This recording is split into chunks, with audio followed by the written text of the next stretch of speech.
সময়টা ছিল প্রিয় নবীজির নবুয়ত প্রাপ্তির সময়। তখন নবীজির উপর ওহী নাজিল ঠিক হয়েছে। ঠিক এমন সময় সেখানে দেখা যায় কাবাঘরের সামনে নতুন নতুন মূর্তি সাজানোর জন্য ভিন দেশ থেকে একটি কাফেলা বিভিন্ন রকম মূর্তি নিয়ে মক্কায় আসে। আবু সুফিয়ান এবং উমাইয়া ইবনে খালফ তখন তাদেরকে দেখে অনেক খুশি হয়। তার কিছুক্ষণ পর আবু লাহাব ঘরের ভিতরে মূর্তিগুলো সাজাতে থাকে। সেই সময় তার স্ত্রী বলে, তুমি মোহাম্মদকে কেন আটকাচ্ছ না? সে তো চাইলে তার স্ত্রী খাদিজাকে নিয়ে অনেক সুখে থাকতে পারে, তাহলে সে কেন বারবার আমাদের বিরোধিতা করছে? আবু লাহাব বলে, ভয় পেও না, আমাদের খোদা আমাদের রক্ষা করবে। মক্কার অবস্থা তখন এমন হয়েছিল যে মক্কার ভিতর এবং আশেপাশের সব জায়গায় মূর্তি পূজায় চলত।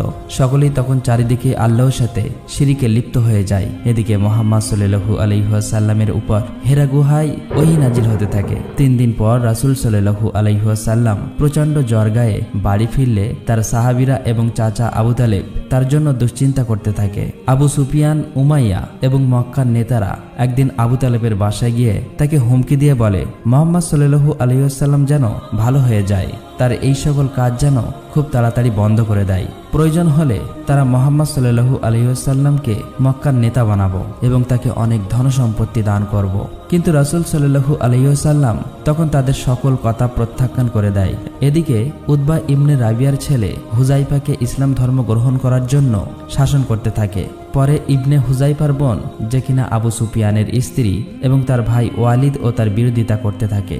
হযরত হুজাইফা তখন ঘর থেকে বার হয়ে চলে যায়। ওদিকে মক্কার শাসকদের ভয়ে নবীজির সাহাবীরা লুকিয়ে লুকিয়ে সারা রাত ইসলাম ধর্ম গ্রহণ করতে থাকে। একদিন তারা আল্লাহর ইবাদত করতে করতে সকাল হয়ে গেলে যে যার বাসায় লুকিয়ে লুকিয়ে চলে যায়। নবীজির এক সাহাবা সারা রাত বাড়ি না ফেরায় তার বাবা মা তাকে নিয়ে দুশ্চিন্তা করছিল। বাসায় ফিরলে তার বাবা মা তাকে বলে, তুমি কোথায় ছিলে? এমন সময় তাদের ঘরে থাকা মূর্তিটি হাতে লেগে পড়ে সেখানেই ভেঙে যায়। তার বাবা বলে, তুমি এটা কি সর্বনাশ করলে? এতদিন যে খোদা আমাদের রক্ষা করত, তুমি তাকে ভেঙে ফেললে। তখন ওই সাহাবী বলে, যে খোদা নিজে নিজেকে রক্ষা করতে পারে না, সে আমাদের কিভাবে রক্ষা করবে? তার বাবা মা তখন বলে, তুমি মুহাম্মাদের সাথে মিশে নিজের বিপদ নিজেই ডেকে আনছো। তখন সাহাবী বলে, মোটেও না। সে তখন রাসূল সাল্লাল্লাহু আলাইহি ওয়াসাল্লামের বাণীগুলো শোনাতে থাকে।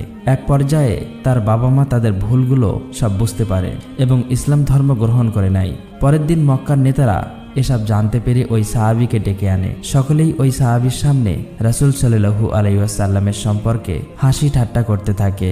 উমাইয়া তখন তার গোলাম বেলালকে বলে, বেলাল, তুমি ওকে ততক্ষণ মারতে থাকবে যতক্ষণ ও নিজের ভুল বুঝতে না পারে। কিন্তু হযরত বেলাল জানতেন রাসূল সাল্লাল্লাহু আলাইহি ওয়াসাল্লামের সকল বাণীগুলি ছিল সত্যবাণী।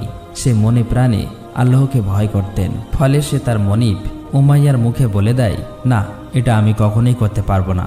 উমাইয়া তখন হযরত বেলালকে মরুভূমিতে নিয়ে অমানবিক অত্যাচার করতে থাকে।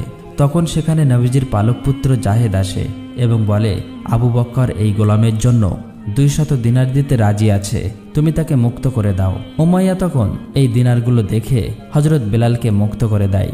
এদিকে নবীজির কাছে ওহী নাজিল হওয়ায় মক্কার লোকেরা যেন সকলের সামনে ইসলাম প্রচারের কাজ চালিয়ে যায়।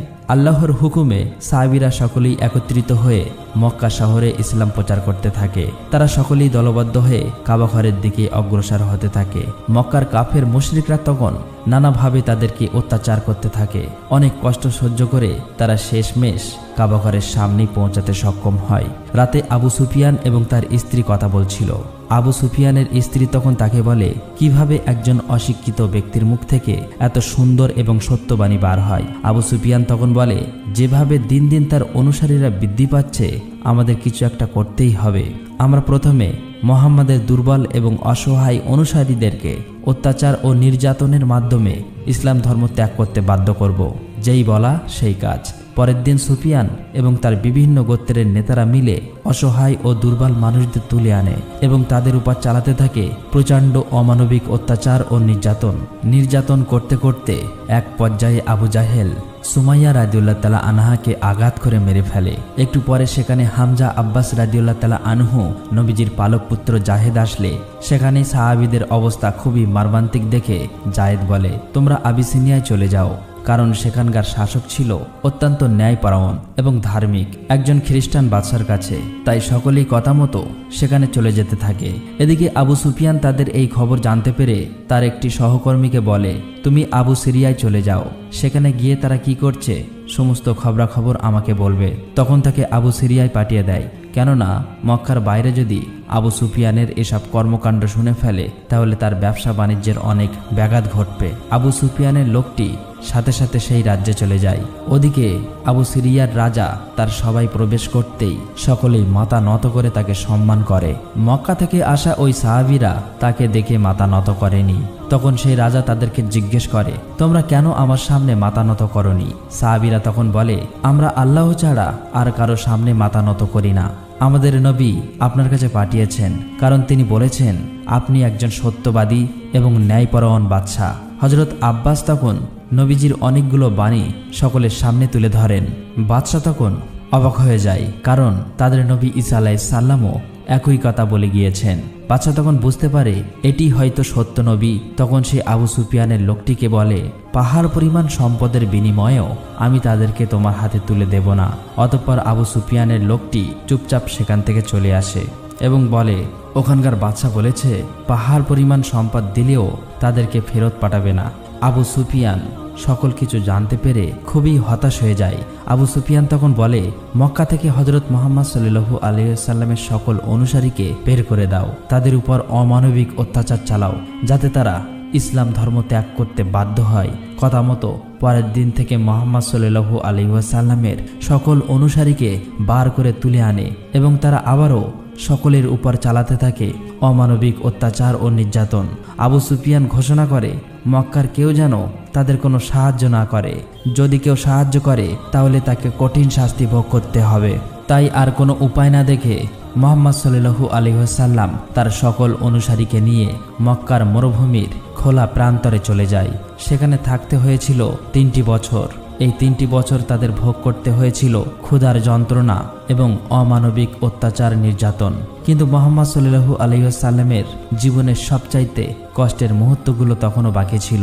তখন তার প্রিয় স্ত্রী খাদিজা এবং অভিভাবক আবু তালেব মারা যায়। আবু তালেবের মৃত্যুর আগে পর্যন্ত মক্কার কাফের মুশরিকদের আল্লাহর রসুলের দাওয়াত দিয়েছেন, কিন্তু মক্কার কাফের মুশরিকরা প্রতিবারের মতোই আল্লাহ এবং তার রসুলের কথাগুলো অমান্য করে গিয়েছে। চাচা আবু তালেবের মৃত্যুর পর নবীজির উপর থেকে যেন ছায়া সরে গেল। মক্কার কাফেররা এবার আরও বেশি কষ্ট দিতে লাগলো। বাধ্য হয়ে মুহাম্মদ সাল্লাল্লাহু আলাইহি ওয়াসাল্লাম তার পালিত পুত্র জাহেদকে নিয়ে তাইফে চলে যায়। কিন্তু সেখানে গিয়ে দেখল ভিন্ন চিত্র। তাইফের মানুষ মুহাম্মদ সাল্লাল্লাহু আলাইহি ওয়াসাল্লামকে কবুল করেনি, বরং তারা তাদের বাচ্চাকে লেলিয়ে দেয় তাকে পাথর মারার জন্য। বাচ্চারা তখন মুহাম্মদ সাল্লাল্লাহু আলাইহি ওয়াসাল্লামকে পাথর মারতে মারতে সেখান থেকে সরিয়ে দেয়। মুহাম্মদ সাল্লাল্লাহু আলাইহি ওয়াসাল্লাম এই ব্যবহারে এত বেশি কষ্ট পেয়েছিল যে ওই দিন তার জীবনের সবচেয়ে বেশি কষ্টের দিন বলে আখ্যায়িত হয়েছিল। দুঃখ ও ভারাক্রান্ত মন নিয়ে নবীজি কাঁদতে কাঁদতে রক্তাক্ত অবস্থায় তায়েফ ত্যাগ করে। নবীজি তখন তার